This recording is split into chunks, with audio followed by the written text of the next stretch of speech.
Peace, brother Khepra. Peace, my brother. Again, like I said, to Inky and you, it's almost like an honor to see, brother. How long have you been raw? 15 years. 15 years. 15 years. And what actually inspired you to go raw? And were you like a regular vegan prior? Like, what were the levels in the steps? No, I was inspired, basically just becoming conscious. So it was just, you have people can sometimes go in the direction of the politics, economics, or the health, or anything under the umbrella of becoming more conscious. Because it's really of life, because it's about living. We're living on this planet. Right. So, people see injustice, and that was just one of the areas where the health angle was something that definitely vibrated with me more so than the socio-political, etc., etc. So really just, that was really the seed. Becoming raw was just really just climbing to the mountaintop. So obviously becoming a vegan. So I've been vegetarian, vegan for 25 years. Wow. So, and during that 10-year period, that first 10-year period, I was experimenting with raw foods. So I was, especially in the summertime, eating a lot of fruits. But again, there was no internet. Right. 25 years ago. Yeah. There was no YouTube. There was no Facebook. There was no social media. All these things were not even thought of.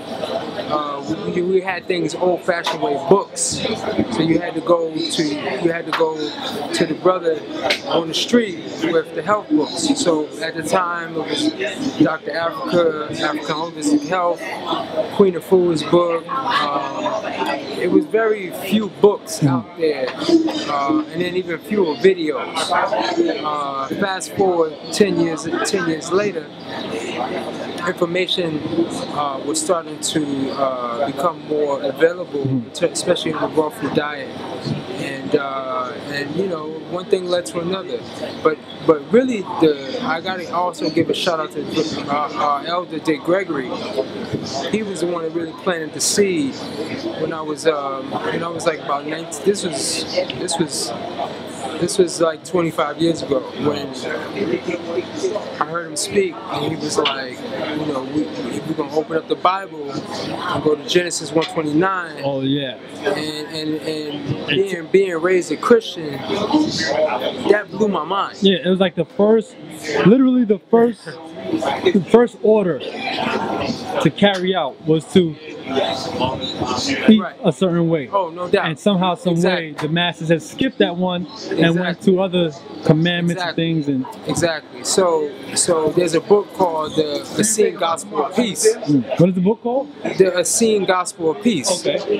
Now, this the gentleman who discovered or who brought this book to surface had found ancient texts in the Vatican. So again, this is parts that were removed from the Bible deliberately. Okay, and I'm sure there's much more other stuff, but that text really talks about, because in the Bible, we familiar with the Heavenly Father principle, but see, the mother principle is the earthly principle, and that's the balance. You got the Heavenly Father and the earthly mother, and the earthly mother deals with this physical, this health, this beast, and it's nice to understand that on the spirit realm, especially that male principle is that heaven principle, but we're dealing with this is female. We're dealing with this food thing that's female. When I'm doing classes, retreats, lectures, juice cleanses, 80% female, because the females are naturally tuned in to our health. The brothers, yeah, we definitely have to become or get in tune with that female aspect, because when we tune in to that feminine aspect of ourselves, we become more in touch with our health, and then that also increases our vitality and life force and our ability to be a better man. by becoming or tuning in or tapping into that female element. So that was really the seed, Brother Dick Gregory, and it was really after that where I started to really experiment with fruits and not really having the knowledge and the information in terms of understanding the importance of balance. And I always go into that in terms of like eating, especially in this environment. Now, brother like yourself, doing a lot of fruits, I say that's good, continue that, but understand like because we're in an environment where fruits grow basically seasonally. Right. We have to do other things if you're going to stay in this environment. If you want to retreat to the Tropic of Cancer, the Tropic of Capricorn, or any spot in between there, you know, basically equatorial, where like you have basically when we're closer to the equator, that's equal. You know, that's balance. That's where I'd love to be personally. I want to go to Belize or Costa Rica and live there, brother. Cause yeah, that's our natural habitat, right? Especially as you have more melanin, right? That's our natural, right? That's our natural environment. Right, as you and I touched on earlier, that I do quite a bit of sun gazing and sunbathing as well, and it's very hard to continue that system during the winters and falls in New York City. No doubt about it. No doubt. Well, I'm from New York City. We're in DC. Right. It's the same thing. Right. And Northeast. so not only are we dealing with the seasonality, and we're dealing with the lower vibration in terms of the sun. Right. You know, as we're going towards the winter equinox. The thing is that, like you said, the sun gazing is powerful because again, you're getting direct food, and what that thing is that solar food is going through into your eye, and it's activating your pineal gland. Your pineal gland is regulating everything. So brothers who are really doing more sun gazing are eating less because they don't have to, because this is indirect sunlight. Right. You know, but you're going right to the source. So the thing is that, you know, we have to understand that be in this environment. But I'm gonna tell you this, my experience, even if you can go for like a week, like in the middle of winter, that can make a world of difference. Just to get that direct sun, intense, whether it's Belize, Costa Rica, Jamaica, wherever it may be, and to get like even 3-4 days. You got like a weekend, and you let that sun kiss your skin, and you're able to like that could really make the difference in terms of your whole year, that 1 week. So that's what I'm going to be doing. I'm going to be doing my retreat in February in Jamaica.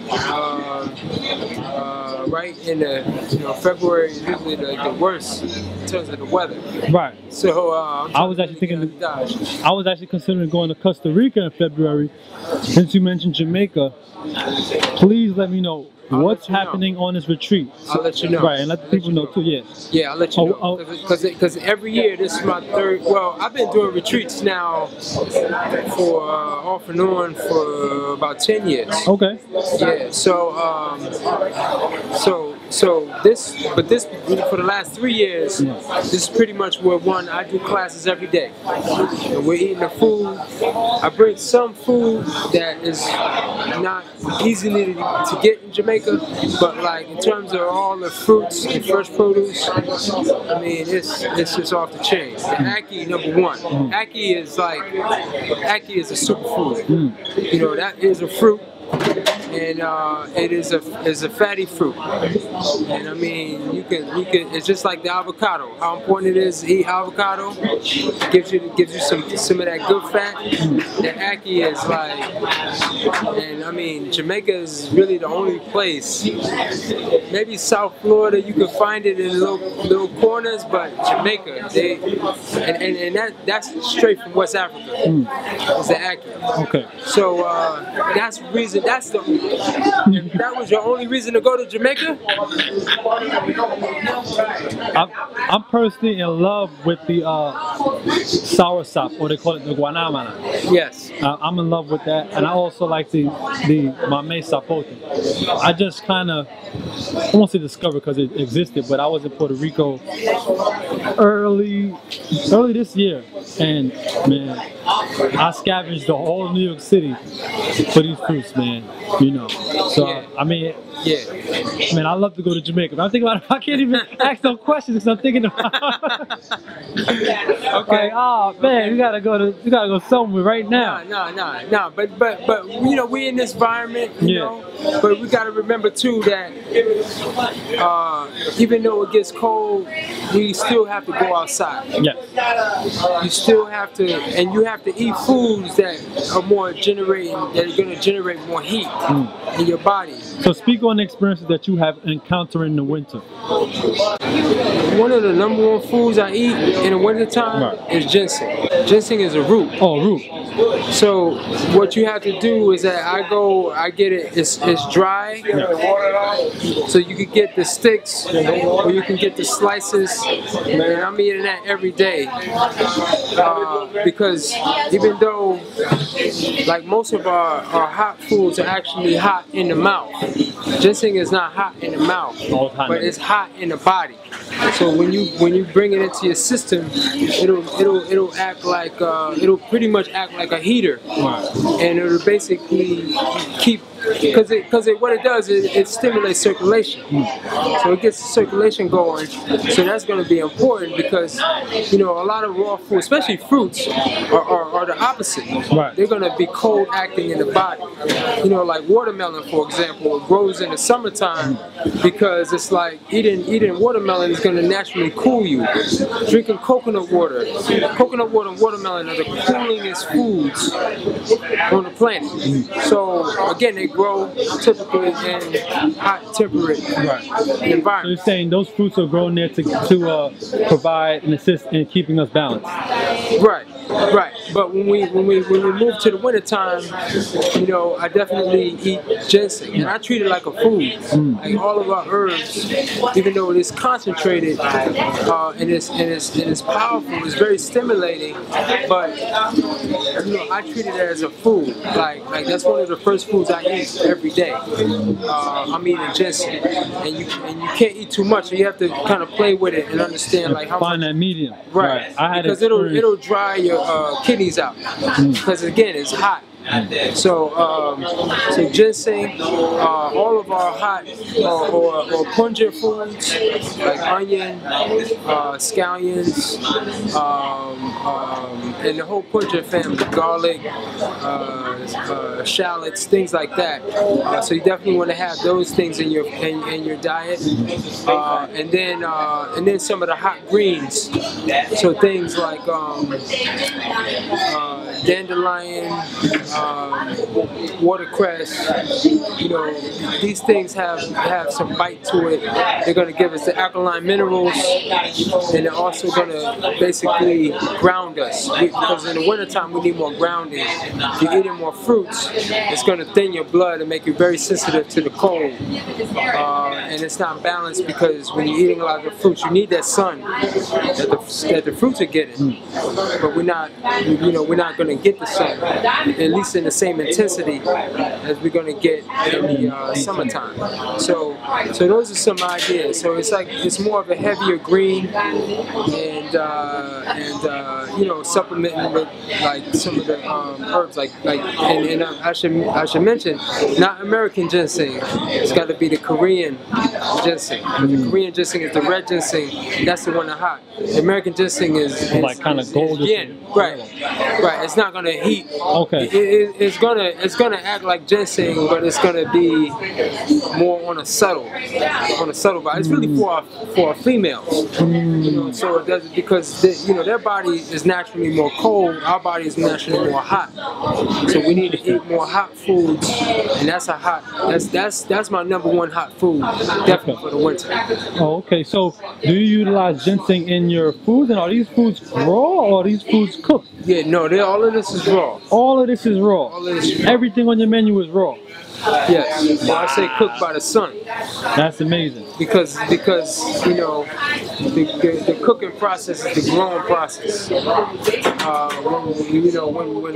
a fruit or vegetable, nut, seed, grain is the growing is perfectly right. And the thing is like, you know, a lot of our vegetarians and vegans will say, well, what about beans? And the problem with most beans is the fact that you have to cook them in order to chew it and swallow it, and your body to process it. So it lets me know that's a less than ideal food. Okay, it may be from a plant, but it don't mean that it's ideal.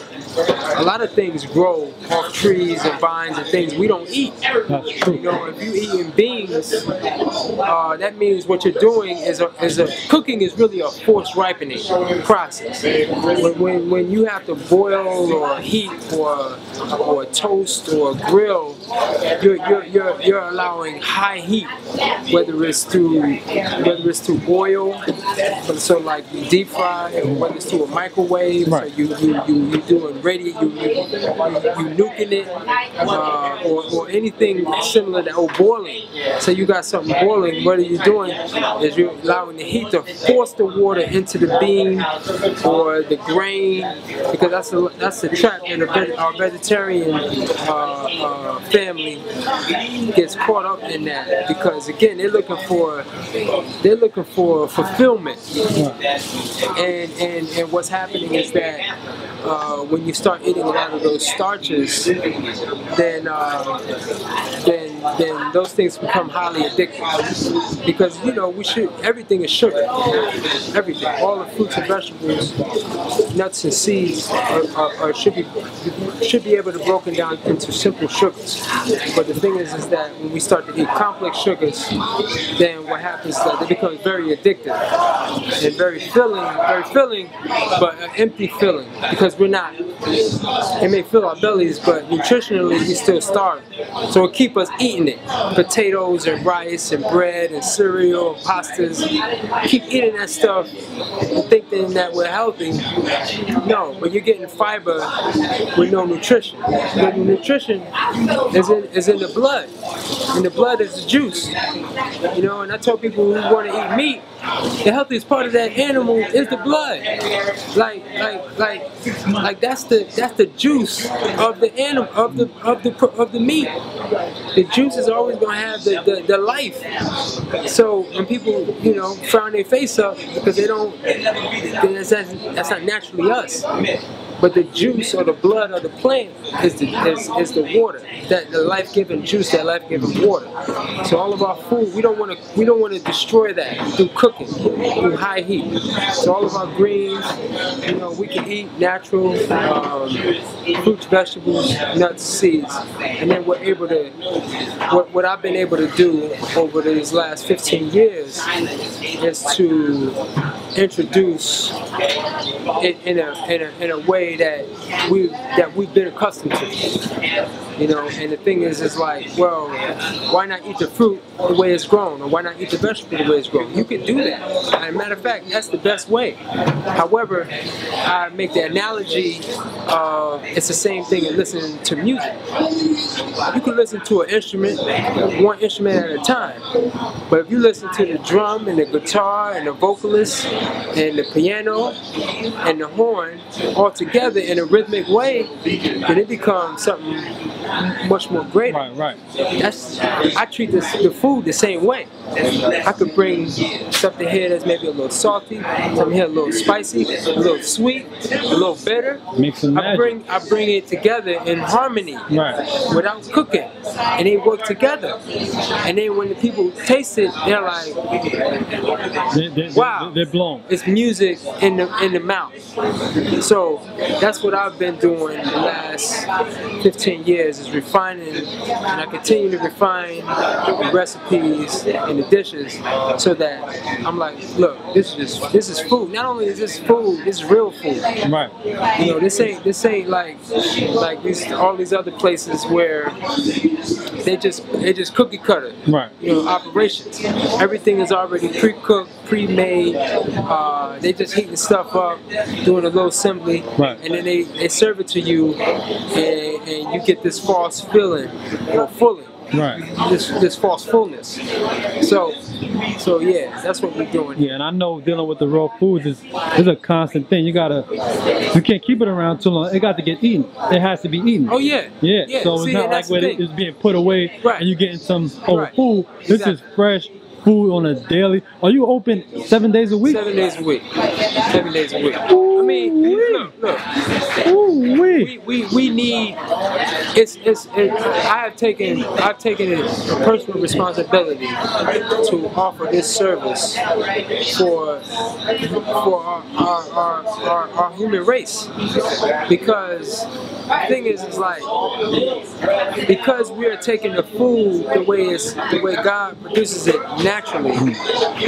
There's a lot more work involved in terms of preparation, in terms of assembly, in terms of, especially when we're dealing with sprouting, we're dealing with dehydration, Right.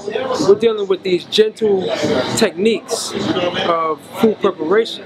So the thing is that there's a lot more work involved. I can't just open up a can of beans and just heat it up. Just dump it out. Right. You know what I'm saying? I can't just put these potatoes in a deep fryer. You know what I'm saying? Like, what we're doing is Paying attention to detail, Exactly. to putting care. It takes a great deal of care and interest to create what you created. I'm looking at what the sister has right there. Oh, that's the barbecue meatloaf. Barbecued meatloaf. Neat. Oh, meatloaf. Meatloaf. Ooh, now see, I'm sort of mad at myself now because I eat a specific way that's different from the brother here, but I know it tastes good. I see that you smiling when I talk about it, and I see the spirits that's here.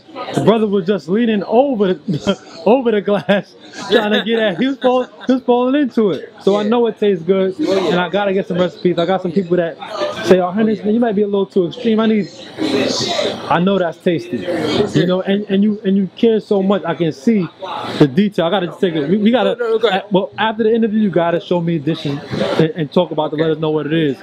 You know. Yeah, because I mean, you know, again,